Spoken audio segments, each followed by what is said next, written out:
আমন্ত্রণ বিশ্ব বাংলায়, সঙ্গে আছে আমি সাদিয়া ইসলাম তৃষা। শুরুতেই সংবাদ শিরোনাম।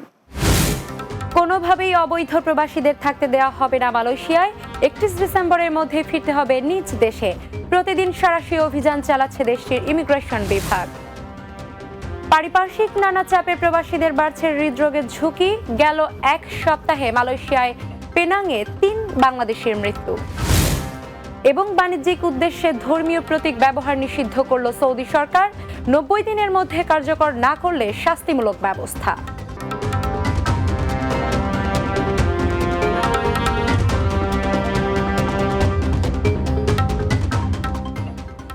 শুনছিলেন শিরোনাম, এবারে বিস্তারিত।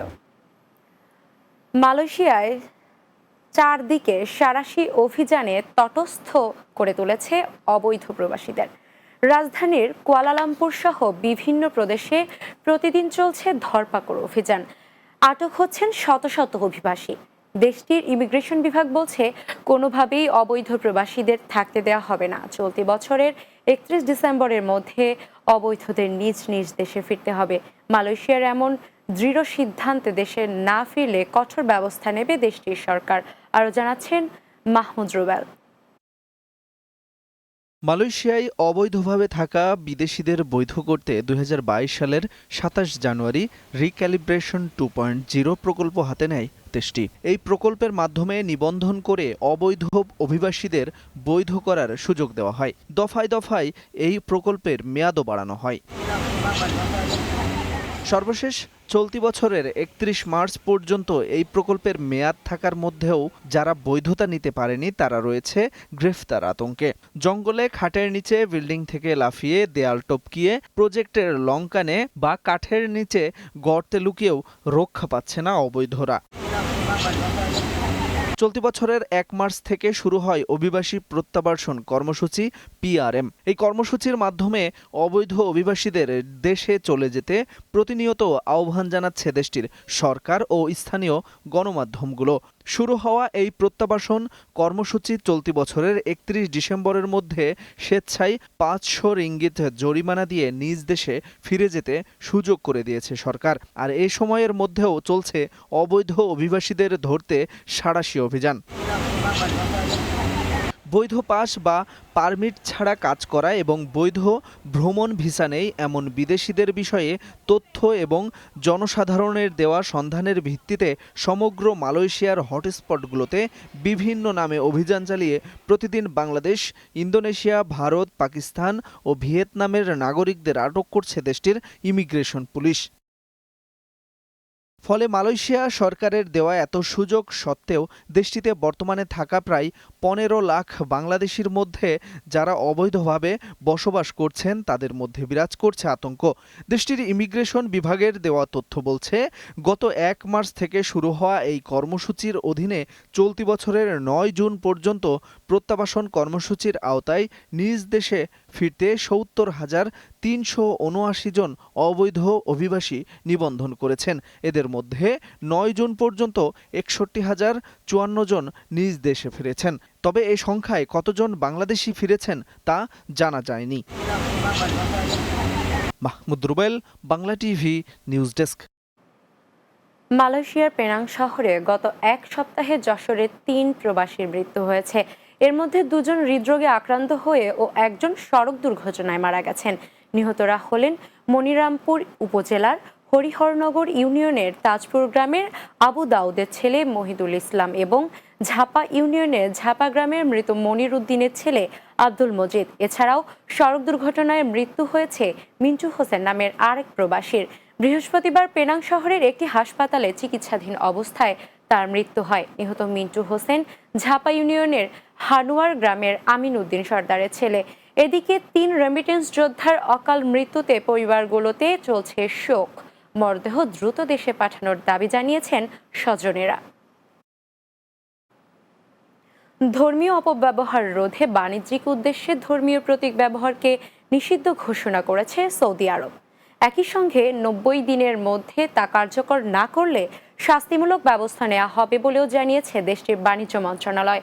গেল রোববার সৌদি গেজেটের এক প্রতিবেদনে বলা হয়, জাতীয় ধর্মীয় বা পবিত্র হিসেবে বিবেচিত যে কোনো ধরনের প্রতীকের প্রচার প্রচারণা এবং অন্যান্য বাণিজ্যিক বিষয়াবলিতে ব্যবহারের ক্ষেত্রে এই নিষেধাজ্ঞা কার্যকর হবে।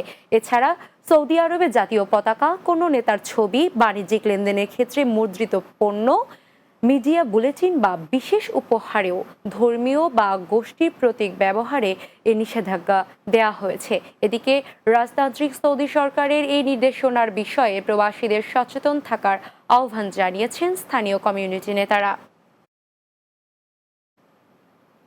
যুক্তরাজ্যের ওয়ার্ল্ড বিজনেস এক্সিবিশনে অংশগ্রহণ করেছে ব্রিটিশ মার্কেট প্লেস।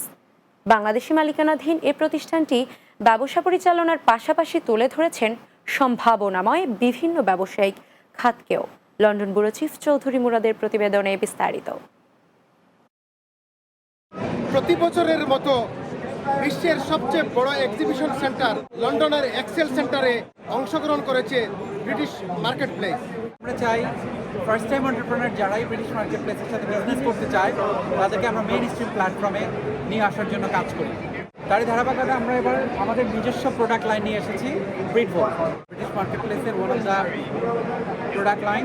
আমাদের ইউকের 1300 ডিস্ট্রিবিউটরশিপ অ্যাভেলেবল। আমরা খুব এক্সাইটেড কারণ আমরা এই প্রথম আমাদের নিজেদের প্রোডাক্ট লঞ্চ করলাম electronics line which is Britvolt. British market প্লেসের কর্ণধার হচ্ছেন একজন বাংলাদেশি রাসেল হোসেন। তিনি শুধু নিজেই ব্যবসা করছেন না, অন্যান্য ব্যবসায়ী যারা বিভিন্নভাবে তাদের প্রোডাক্টসকে প্রমোট করতে চান সেজন্য তিনি সহযোগিতা করে যাচ্ছেন ব্রিটিশ মার্কেট প্লেসের মাধ্যমে। আসলে আমরা যারা ব্যবসা করি, যে কোনো টাইপের ব্যবসা করি, আপনি যদি সোশ্যাল মিডিয়া ইউজ করেন as a business platform, and again this is a platform where you can have your store. I think this is very important for you to have a fixed store somewhere like British Marketplace. British market place হচ্ছে multi vendor e-commerce platform, buy and selling platform. সেলাররা যাদের products আছে তারা আমাদের market প্লেসের থ্রুতে তাদের product অনলাইনে সেল করতে পারে। ব্রিটিশ মার্কেট প্লেস সবসময় তার নতুন প্রোডাক্টের প্রদর্শনী নিয়ে ব্যবসা করে যাচ্ছে। সে সাথে অপরাপর যারা ব্যবসায়ী এই ব্রিটিশ মার্কেটের মাধ্যমে ব্যবসায় জড়িত হয়েছেন তাদেরকেও এবং তাদের প্রোডাক্টসকেও প্রমোট করে যাচ্ছে। আমি আসলে রিপ্রেজেন্ট করি আমাদের বাংলাদেশের ফ্যামিলি ওন গার্মেন্টস ফ্যাক্টরিগুলো আছে সেগুলোকে। আমাদের অলরেডি এক্সিস্টিং কাস্টমার আছে all over the world, like Africa, Europe. British market place একটা প্ল্যাটফর্ম, ভার্চুয়াল অনলাইন প্ল্যাটফর্ম যেখানে আমি আমার প্রোডাক্ট শোকেসিং করতে পারি। Like really happy to be here with Interaction and the British Marketplace. I'm actually welcoming all the entrepreneurs as an entrepreneur, like the coming entrepreneurs to the British Marketplace. বিশ্বব্যাপী বাংলাদেশি একজন প্রমোটারের এই ব্যবসা আরও সমাদৃত হবে এবং এগিয়ে যাবে এমনই প্রত্যাশা রেখেছেন প্রবাসী বাংলাদেশিরা। লন্ডনের এক্সেল সেন্টার থেকে Chowdhury Murad, Bangla TV news, London. বিশ্ব বাংলায় নিচ্ছি ছোট্ট একটি বিরতি। ফিরে আসার পর অন্যান্য সংবাদের সাথে আরও যা থাকছে। গ্রীষ্মে বার্ষিক কোরআন প্রতিযোগিতা ও পুরস্কার বিতরণী অনুষ্ঠিত ছিল প্রবাসীদের উচ্ছ্বসিত অংশগ্রহণ।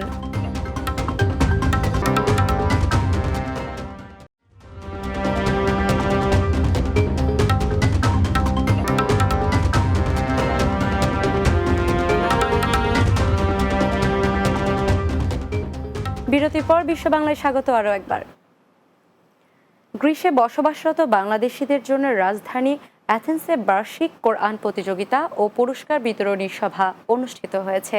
জাহিদ ইসলাম ফাউন্ডেশনের সহযোগিতায় এবং তাজমহল ট্রাভেল ও মানি ট্রান্সফারের যৌথ উদ্যোগে এই সভা অনুষ্ঠিত হয়। জাহিদ ইসলাম ফাউন্ডেশনের চেয়ারম্যান এইচ.এম. জাহিদ ইসলামের সভাপতিত্বে অনুষ্ঠান পরিচালনা করেন সংগঠনটির অন্যতম সমন্বয়ক মাওলানা কাসার হামিদ ভুইয়া ও মাওলানা শফিউল্লাহ ইরানি। প্রধান অতিথি ছিলেন খেলাফত মজলিসের কেন্দ্রীয় নায়েবে আমির অধ্যাপক মাওলানা আব্দুল কাদির সালেহ। বিশেষ অতিথি ছিলেন বাংলাদেশ কমিউনিটির সহসভাপতি শামসুল আলম ডিপুটি, সাবেক সিনিয়র সহসভাপতি হাজী আহসানুল্লাহ হাসান, গ্রিস বিএনপির আহ্বায়ক ফারুক মিয়া, সাবেক সভাপতি মোখলেসুর রহমান ও জাকির হোসেন, দোয়েল সাংস্কৃতিক সংগঠনের সাবেক সভাপতি আব্দুর রাজ্জাক চিচু এবং জাহিদ ইসলাম ফাউন্ডেশনের প্রধান সমন্বয়ক লোকমান মাতুব্বর সহ আরও অনেকে। চীনে দেশি বিদেশি পর্যটকের অংশগ্রহণে ইয়াও জাতিগোষ্ঠীর ঐতিহ্যবাহী পানুবাং উৎসব অনুষ্ঠিত হয়েছে। আঞ্চলিক বৈশিষ্ট্য সহ লোকজ ক্রীড়া ও নৃত্যপূর্ণ এ উৎসবটি 1700 বছরেরও বেশি সময় ধরে পালিত হয়ে আসছে বলে জানিয়েছে স্থানীয় প্রশাসন। চীন প্রতিনিধি MS ইসলাম জানান, পানওয়াং উৎসবটি চাইনিজ লুনার ক্যালেন্ডারের 10ম মাসের 16তম দিনে গুয়াংশির স্বায়ত্তশাসিত অঞ্চলে অবস্থিত চিনশিউ কাউন্ট্রিতে অনুষ্ঠিত হয়। উৎসব উদযাপনে সার্বিক সহায়তা করে চিনশিউ কাউন্ট্রির স্থানীয় প্রশাসন। মূলত প্রাচীন এই উৎসবের মাধ্যমে পানওয়াং রাজার প্রতি শ্রদ্ধা নিবেদন করে থাকে ইয়াও জাতিগোষ্ঠী।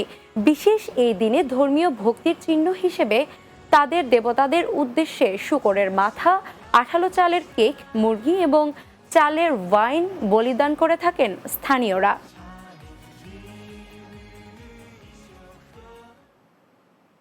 লেবানন বিএনপির মূল কমিটি গঠনের বিভিন্ন অনিয়মের অভিযোগ তুলে তা বাতিলের দাবি জানিয়েছে বর্তমান আহ্বায়ক কমিটির নেতৃবৃন্দ। লেবানন থেকে বাবু সাহা জানান, দারাও CIT কলেজ অডিটোরিয়ামে সংবাদ সম্মেলনে এ দাবি জানান দলটির সদস্য সচিব শিহাবুদ্দিন।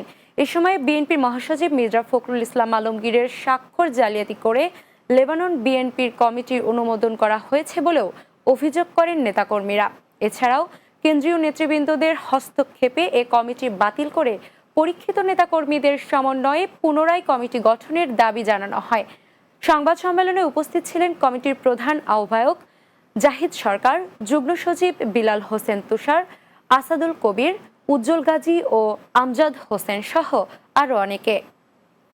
এ ধরনের ভানোয়াট এবং জালিয়াতিপূর্ণ ত্রুটিপূর্ণ এই কমিটিকে বাতিল করে লেবাননে সাংগঠনিক সফর করুক আন্তর্জাতিক বিষয় সম্পাদক। লেবাননের দায়িত্বপ্রাপ্ত যিনি আছেন উনি আসবেন, সমস্ত কর্মীদের সাথে সমন্বয় করবেন এবং মিটিং করবেন। কাউন্সিলের মাধ্যমে পূর্ণাঙ্গ এবং যোগ্য এবং নেতৃত্ব সক্রিয় এবং ত্যাগী নেতাকর্মীদের সমন্বয়ে একটি কমিটি উপহার দিবে।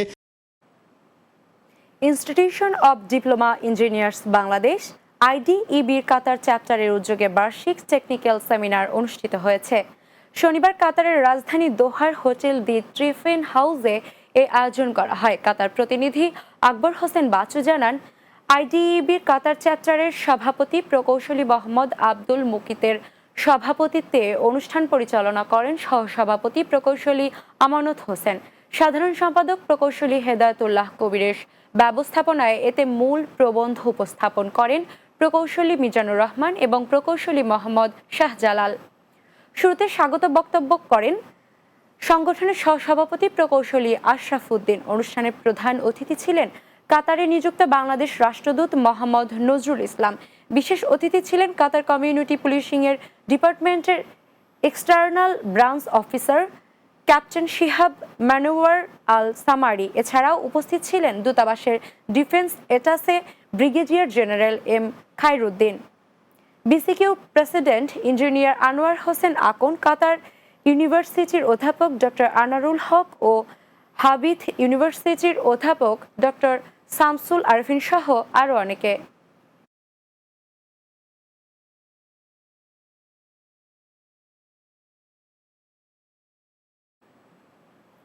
শেষ করছি বিশ্ব বাংলা, যাওয়ার আগে শিরোনামগুলো আরও একবার। কোনোভাবেই অবৈধ প্রবাসীদের থাকতে দেওয়া হবে না মালয়েশিয়ায়। 31 ডিসেম্বরের মধ্যে ফিরতে হবে নিজ দেশে। প্রতিদিন সাঁড়াশি অভিযান চালাচ্ছে দেশটির ইমিগ্রেশন বিভাগ। পার্শ্ববর্তী নানা চাপে প্রবাসীদের বাড়ছে হৃদরোগের ঝুঁকি। গেল এক সপ্তাহে মালয়েশিয়ায় পেনাংয়ে 3 বাংলাদেশের মৃত্যু। বাণিজ্যিক উদ্দেশ্যে ধর্মীয় প্রতীক ব্যবহার নিষিদ্ধ করল সৌদি সরকার। 90 দিনের মধ্যে কার্যকর না করলে শাস্তিমূলক ব্যবস্থা। এবং গ্রীষ্মে বার্ষিক কোরআন প্রতিযোগিতা ও পুরস্কার বিতরণী অনুষ্ঠিত, ছিল প্রবাসীদের উচ্ছ্বসিত অংশগ্রহণ।